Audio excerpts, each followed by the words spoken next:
पहले टी20 में पाकिस्तान को बदतरीन शिकस्त तो नहीं कहेंगे, क्योंकि 20 ओवर का मैच 7 ओवर के ऊपर मुश्तमिल कर दिया गया। अब इस मैच पे क्या ही बंदा बात करे, क्योंकि 20 ओवर का मैच होता तो उसके ऊपर तजिया देते हुए अच्छा लगता है। लेकिन एक अप्रोच की बात अगर की जाए तो ऑस्ट्रेलियन अप्रोच खासी बेहतर थी हमेशा की तरह पाकिस्तान से। जिस तरीके से पाकिस्तान बॉलिंग लाइनअप, मुझे लगा कि स्टार्ट में अगर बॉलिंग लाइनअप थोड़ा से मजामत कर जाती, रन चूंकि 7 ओवर 42 गेंदों पे 94 रन 94 रन एक बड़ा माइलस्टोन मैं समझता हूं कि पाकिस्तान की इनएक्सपीरियंस साइड के अगेंस्ट वो 94 रन बहुत थे और हमारे बॉलर्स को कंटेन करना नहीं आया। जो फर्क था हमारे बॉलर्स में और ऑस्ट्रेलियन बॉलर्स में, मुझे लगता है कि ऑस्ट्रेलियन साइड भी इतनी एक्सपीरियंस नहीं थी। अगर एज अ बॉलर हम देखें, उनके पास पैट कमिंस नहीं था, उनके पास मिचेल स्टार्क नहीं था, उनके पास हेजलवुड नहीं था, तो मतलब प्रॉपर उनके पास भी कोई एज अ बॉलिंग साइड नहीं थी। लेकिन उनकी जो अप्रोच थी वो काफी अच्छी थी। मैंने जो फर्क देखा पाकिस्तान की बॉलिंग में और ऑस्ट्रेलियन बॉलिंग में, वो ये फर्क था कि उनके पास वैरायटी ज्यादा थी। बैक ऑफ द एंड वो कर रहे थे, स्लोअर वन उन्होंने की, चेंज ऑफ पेस उन्होंने किया, लेकिन पाकिस्तानी आकर सिर्फ जोर मारी जाते जोर मारी जा, वो वाला हिसाब के आई जाते जाई जा वाला हिसाब किताब था। बहुत अजीब और गरीब हिसाब था। और मतलब मैं समझता हूं कि नसीम शाह साहब आ रहे हैं, जोर लगा रहे हैं, उनको सीधा बाउंड्री पे भेज रहा है और ग्लेन मैक्सवेल ने अपना हिसाब बराबर कर लिया कि जैसा बॉल उसको किया उसने बिल्कुल उसी तरीके से उसको ट्रीट किया। मतलब आप ये देखें कि वो रिवर्स स्कूप मार रहा है, वो ग्राउंड के चारों तरफ खेल रहा है। देखिए ग्लेन मैक्सवेल इसी चीज के लिए जाना जाता है। जब आप उसको भेजते हैं ना, आप देखिए ऑस्ट्रेलिया ने गलती नहीं की, अपनी साइड में पावर हिटर रखा, अपनी साइड में टी20 अप्रोच रखी। पाकिस्तान ने सबसे पहले टी20 की जो सिलेक्शन थी वही बड़ी अजीब थी।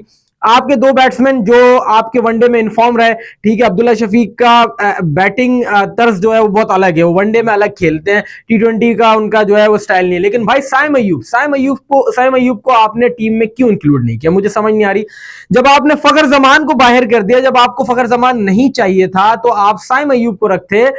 कहीं ना कहीं देखे, मुझे लगता है कि वो कारामा साबित हो सकता था। मुझे लगता है कि साइम अय्यूब की जगह बनती थी इस टीम में, लेकिन पाकिस्तान ने क्या सोच के इतनी यंग टीम उतारी। वो ऑस्ट्रेलियंस के सामने ऐसा लग रहा था कोई बच्चे खड़े हुए और आप उनसे कुछ एक्सपेक्ट नहीं कर सकते थे। नए थे, ऑस्ट्रेलिया का एक्सपीरियंस नहीं था, आपके 2 डेब्यू कर रहे थे और उसके बाद आपको मैं नहीं समझता कि पाकिस्तान के पास इतना एक्सपीरियंस था कि पाकिस्तान 20 ओवर का भी अगर गेम होता तो पाकिस्तान को 180 190 हो सकता है 200 का भी टारगेट मिलता, उस पर भी पाकिस्तान के हाथ पैर फूल जाते, क्योंकि पाकिस्तान की आप एक्सपेक्ट कर ही नहीं सकते थे कि पाकिस्तान इतने बड़े टारगेट के बाद आपकी इनएक्सपीरियंस साइड ऑस्ट्रेलिया को मैच मारे। ये तो मैं नहीं समझता।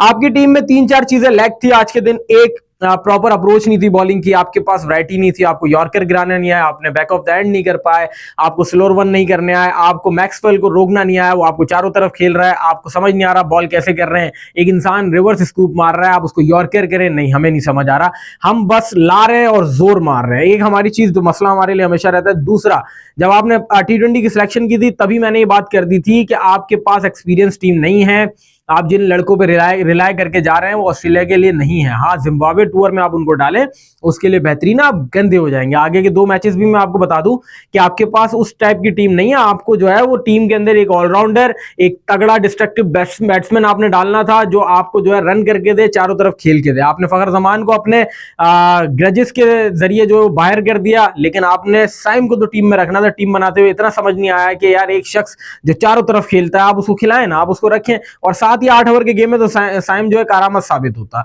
भाई अभी भी मैं कह रहा हूं कि 7 ओवर के गेम में आप किसी भी टीम को अप्रोच नहीं कर सकते, किसी भी टीम के ऊपर एनालिसिस नहीं कर सकते कि कौन हारा कौन जीता, लेकिन स्टिल उनकी सोच जो है ना, उनकी अप्रोच जो है उसके ऊपर बात कर सकते हैं कि पाकिस्तान की अप्रोच जीतने वाली नहीं थी। बैट्समैन बैटिंग करने आ रहा है, वो कहीं का बॉल कहीं खींच रहा है, वो टेप बॉल क्रिकेट चल रही है। सबसे पहली बात यह है कि विकेट पे 2 बॉल तो स्टे कर ले भाई, 2 बॉल तो स्टे कर ले। आप तरीके से शॉट्स मार के कर सकते हैं। अब्बास अफरीदी ने आखिरी में यही किया, तरीके से शॉट मार के 20 रन उसने किए। लेकिन हमारा मसला यह है कि हमें लग रहा था कि 1 ओवर के अंदर 94 रन उतारने, जबकि 7 ओवर के अंदर 94 रन उतारने। आप 62 रन भी गए, बहुत बड़ी बात है। मुझे तो ऐसा लग रहा था जितनी कंटिन्यूसली विकेट्स गिर रही थी ना, मुझे ऐसा लग रहा था आप 50 भी नहीं करेंगे। वो तो शुक्र है अब्बास अफरीदी ने 20 रन कर दिए, हसीबुल्लाह थोड़ा सा स्टे कर गया विकेट के। उसके बाद वरना आप 50 भी नहीं करते। आपने चलो 62 रन किए, कहीं ना कहीं आपने एफर्ट कर ली। अगर आपने टीम के अंदर हसीबुल्ला को डाला था, उसके बाद आपको शफलिंग करनी चाहिए थी, आपने हसीबुल्ला को ऊपर भेजना चाहिए था। उसका गेम जो है वो नीचे वाला नहीं है, वो नीचे नहीं खेलता, वो उसके जो रेंज ऑफ शॉट्स है वो नीचे जाके नहीं मारता। आपकी टीम में ये सारी चीजें लैक कर रही थी। कोई पावर हिटर नहीं था, आपने ऑलराउंडर आमिर जमाल को इंक्लूड नहीं किया। ये तमाम तर बातें हैं जो आपको जहन में रखनी चाहिए थी। 7 ओवर के गेम में एक्सपोज हो गया, आपको पता चल गया। अब आपको अगले मैच के लिए ये स्ट्रेटेजी बनानी पड़ेगी कि आपको प्रॉपर टीम उतारनी पड़ेगी। आप अपने नए लड़कों को चांस देके ये एक्सपेक्ट ना करें कि आप जीतेंगे। आप जीतते नहीं, आपके नए लड़के सीखेंगे, बस ये अच्छी बात है। जीतेंगे आप नहीं, जीतना है ना ऑस्ट्रेलिया से, तो आपको अपनी एक्सपीरियंस टीम खिलानी पड़ेगी। आपको कुछ ऐसे लड़के डालने पड़ते, खैर अभी तो आप ले गए, कुछ ऐसे लड़के तो होते जो आपको मैच जितवा देते। बाबर आजम के ऊपर जो तनकीद कर रहे हैं, तो भाई देखो, बिला वजह की तनकीद ना करें। फिर वो एक फर्दे वाहिद के ऊपर इल्जाम लगा रहे हो।